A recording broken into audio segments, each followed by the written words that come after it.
Olha, eu chamar a atenção de vocês, chamar a atenção e pedir para vocês, né, ajudar o canal, colaborar com o canal, porque o canal só vive disso. A esquerda reflexiva pode ajudar, vocês podem ajudar, a gente conta com vocês, tá? O assunto de hoje, deste vídeo, é muito importante, gente. É muito importante.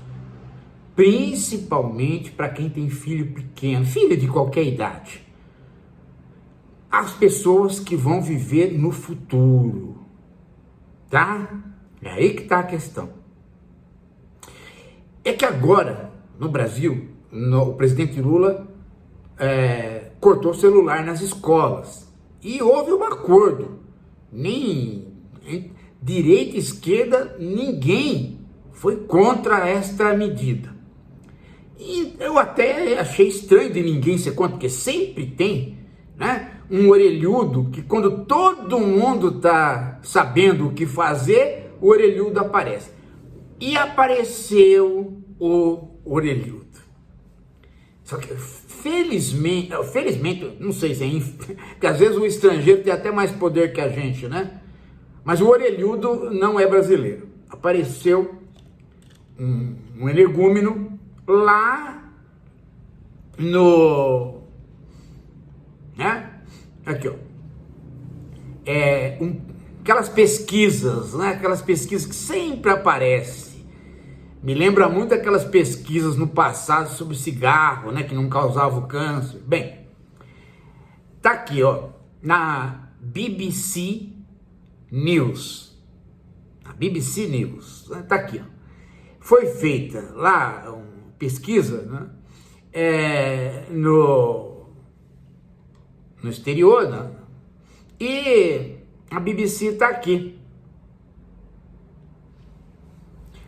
Proibir celulares nas escolas não melhora notas nem bem-estar, segundo pesquisa. É interessante, é? A primeira pesquisa realizada no assunto mundial. E aí você vai ler e só tem estupidez, abobrinha e burrice. Porque ninguém, gente, ninguém que tiver um mínimo de como é que se diz? De vivência, não precisa nem ser vivência acadêmica, estudos, não, vivência. Não ia esperar que uma medida dessa elevasse notas de aluno. Nem ia esperar que uma medida dessa provocasse bem-estar nos alunos. Notas é mensurável, bem-estar é mais complicado. Então você tem uma medida que você não deveria relacionar com o celular, que é nota, e a outra é bem-estar, menos ainda mensurável. Uma é mensurável, mas não é relacionável, que tem tantos outros elementos, né? E a outra não é mensurável. Então é uma pesquisa tonta. É uma pesquisa tola.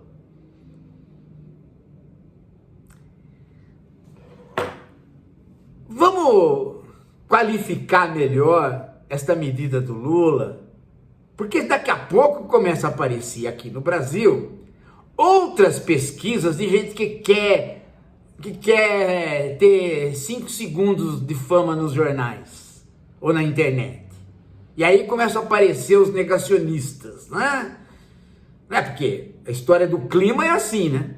Todo mundo começou a perceber que o descontrole climático estava trazendo problema. Aí apareceu um tonto que foi até na entrevista no Jô Soares, aí começa a aparecer o sabidão, que fala que não é nada disso, e já apareceu agora. Por quê? Porque quando você desvia, né, o objetivo de uma medida, você se esquece qual era o objetivo dessa medida e faz pesquisa procurando um outro objetivo. Aí não atinge aquele outro, você culpa o primeiro. Mas não, nós não tiramos celular das salas de aula para melhorar a nota de aluno. Nós não tiramos celular para que aluno fique mais felizinho. Muito menos para a saúde mental de alunos. Muito menos o que diz a pesquisa, que os alunos não foram fazer atividades físicas, aqueles que tiveram o celular retirado. Não foi nada disso que se pediu, gente. A ideia de tirar o celular é uma ideia que tem a ver com algo a médio prazo. A médio prazo, não em relação a meia dúzia de alunos, ou 1.000 alunos, ou 2.000 alunos de um colégio.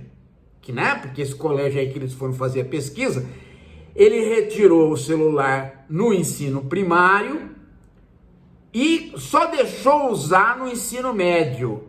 Então, eles fizeram a pesquisa em cima de alunos que neste percurso aí de 6 anos ficaram sem o celular.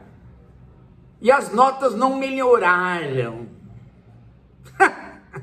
E o bem-estar não melhorou. E os alunos não foram fazer atividades físicas. E patati, patatá, e patotó, e pututu. Mas não... Mas qual é a pesquisa? A pesquisa nunca entendeu o porquê que se tirou. Ou porquê que aqui no Brasil está se tirando. A questão... é uma questão a médio prazo da humanidade. Eu vou explicar de novo, porque daqui a pouco, por conta do não entendimento, vai começar a aparecer os babacas, você vai ver. Olha, se descuidar não dá uma semana, aparece um babaca aqui que já fez uma pesquisa, você vai ver. Está aqui explicado. Está aqui, ó, no semiocapitalismo. Está aqui explicado no subjetividade maquínica. Gente,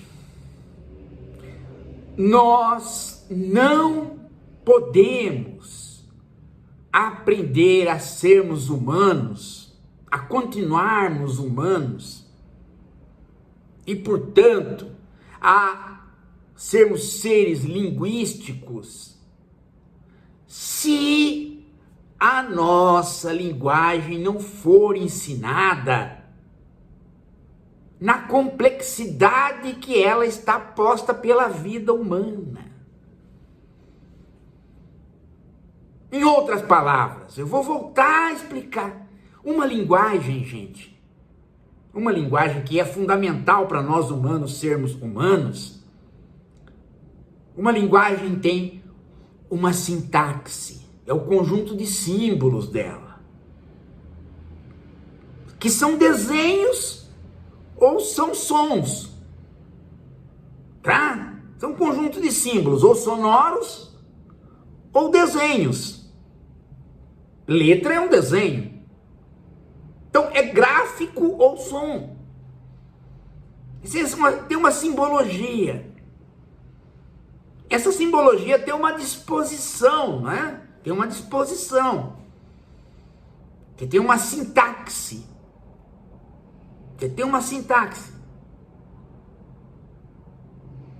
Bem, mas isso não garante uma linguagem. Essa sintaxe é a semiótica, é a parte dos símbolos. Isso não garante uma linguagem. Esses símbolos, eles têm que, né, expressar o quê? Fazer sentido, ter um significado. Então, uma linguagem tem também o quê? Uma semântica, um conjunto de significados que são associados a esses símbolos. Mas essas duas peças não garantem ainda uma linguagem. Uma linguagem tem que ter uma pragmática. O que é uma pragmática? É uma prática, é o uso dessa sintaxe associada a essa semântica no cotidiano das pessoas, de modo que a sintaxe muda pouco, mas a semântica pelo uso muda muito. Você tem símbolos que ganham outro significado, você tem símbolos que perdem significado. E isso é na prática, na história dos homens, os homens vão transformando a linguagem. Esses três componentes, principalmente a pragmática e a semântica, estão associados a quê? Associados a uma grande quantidade de afeto, de emoções, de desejos, de imaginações. De modo que esses três elementos que formam a linguagem dependem de um quarto elemento, que é o chamado elemento tipicamente humano, que é o sentido, a semântica, tocar, nos afetar, nos conectar, nos relacionar, criar antipatias e simpatias, possibilidades de amor ou de ódio, desdém ou curiosidade. E isso depende do quê? Da mãe, da tia, da avó, da pessoa que cuida da criança. Inclusive da mãe principalmente, por conta de que a criança escuta no útero. Escuta o quê? O tom, a melodia da voz. Essa melodia da voz cria os afetos. Sacou? Uma criança que aprende mais palavras com a máquina do que a mãe, ela vai perdendo o elo com os afetos das palavras, ela vai deixando de entender as palavras. Ou melhor, ela até pode entender, mas ela não vai compreender.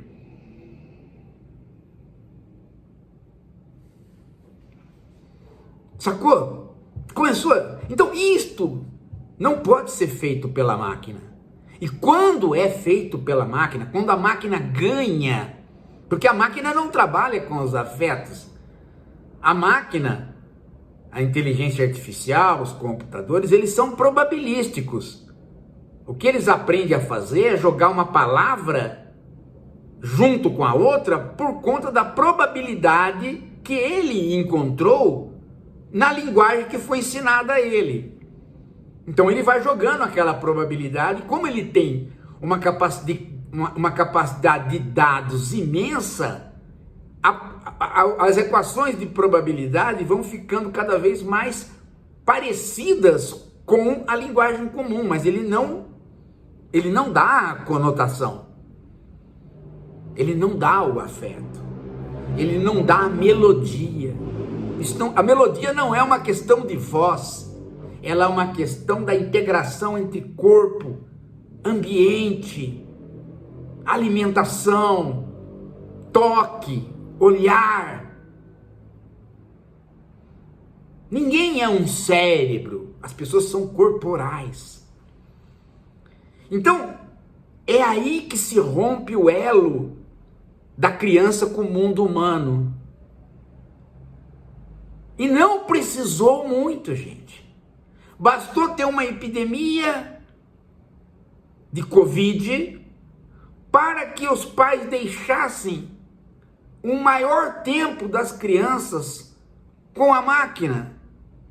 E houve um boom de casos diagnosticados de autismo, Eu derrotei um caso de autismo na base do bom senso.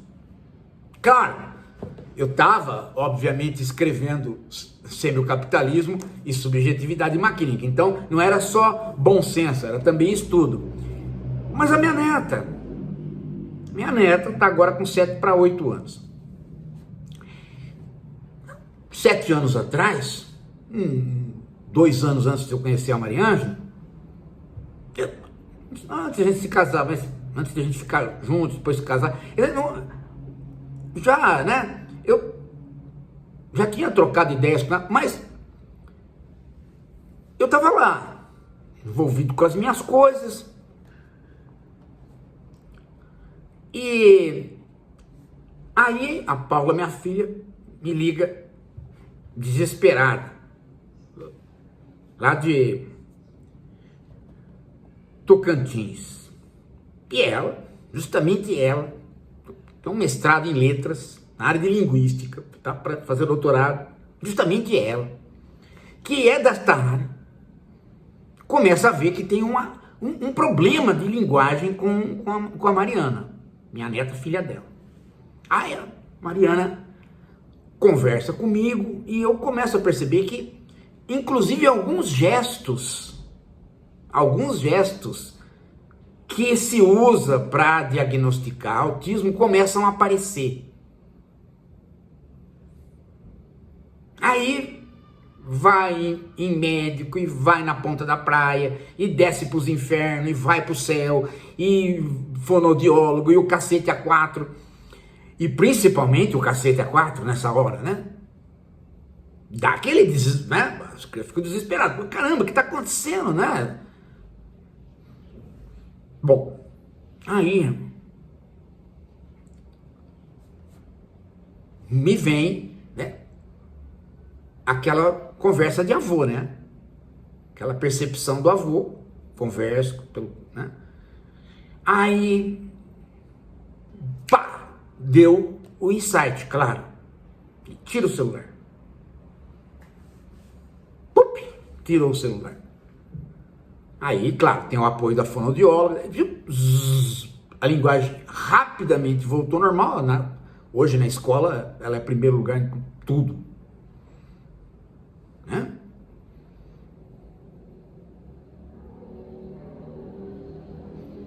Se mais tarde ela, pelos diagnósticos atuais, né, ela estiver dentro do espectro de autismo, isso é uma outra questão, não vai fazer mal nenhum para ela, né? Que as doenças atualmente, as patologias atualmente, elas não são mais pontuais, elas são de espectro. Mas não deu nenhuma diferença dela para o mundo, porque a gente tirou o elemento que estava provocando alguma coisa que se assemelhava, ou talvez pudesse empurrar para uma situação onde o comportamento era o de um autismo, de um fechamento em relação ao mundo.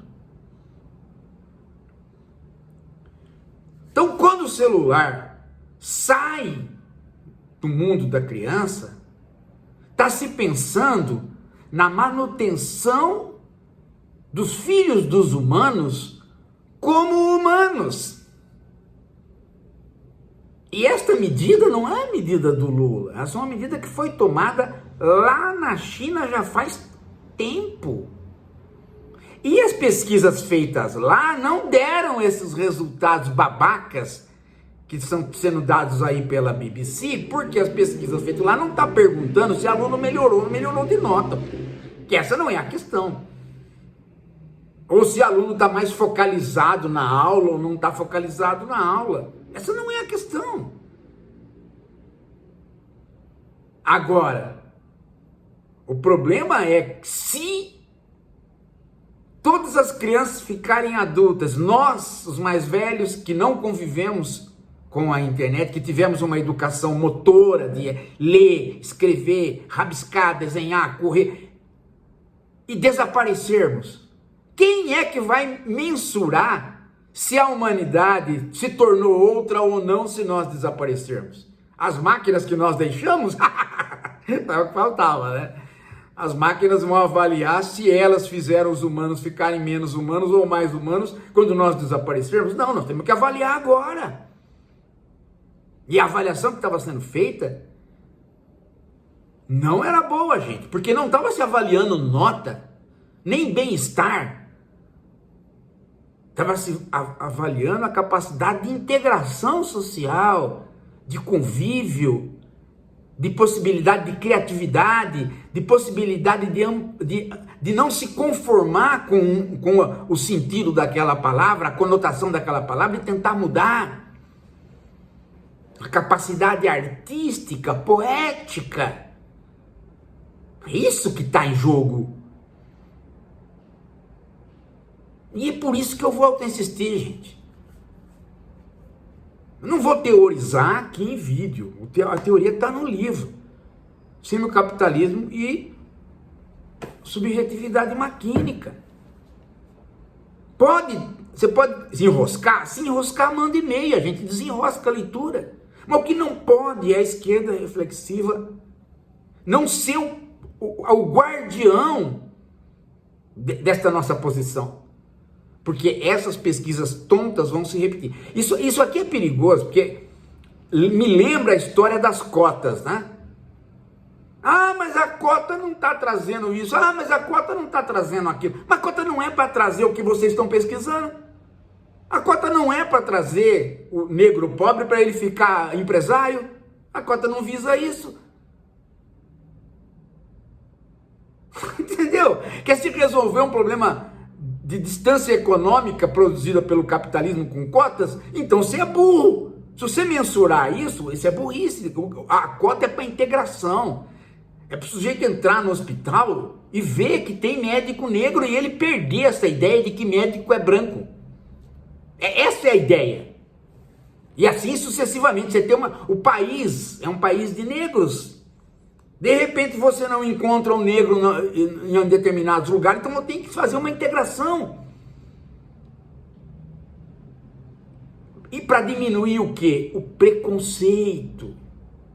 Agora, se neguinho quer avaliar, mas o Brasil ainda tem negro pobre com 10 anos de cota. Bom, tem que pegar uma pessoa dessa e dar tanto tapa na cabeça dela que ela vai entender as coisas. Que tem negro, sem contar a parte da esquerda que vem com o tal do resgate histórico. Teve escravos, tem que ter um resgate histórico. Nós temos que pagar pelo que fizemos. Acorda, né? Acorda. Isso é uma baita de uma humilhação, porque a escravidão foi uma coisa bárbara. Não tem como você ressarcir as pessoas através de cota. Pelo amor de Deus, isso aí chega a ser uma humilhação. É como você chegar pro cara que o pai foi assassinado pela polícia e falar, toma 100 mil reais aí de indenização, porra, caceta. Bom, explicado tá. Agora torcer pra ver se essa burrice que apareceu na BBC fica por lá. Mas não vai. Vai ter uma besta aqui, você vai ver, já aparece. Até porque, né, essas grandes companhias, né, elas financiam todo tipo de coisa, né, inclusive pesquisa ruim. Não estou dizendo pesquisa falsa, estou falando pesquisa ruim, que pergunta aquilo que não deve ser perguntado. É isso. Daqui a pouco a gente volta.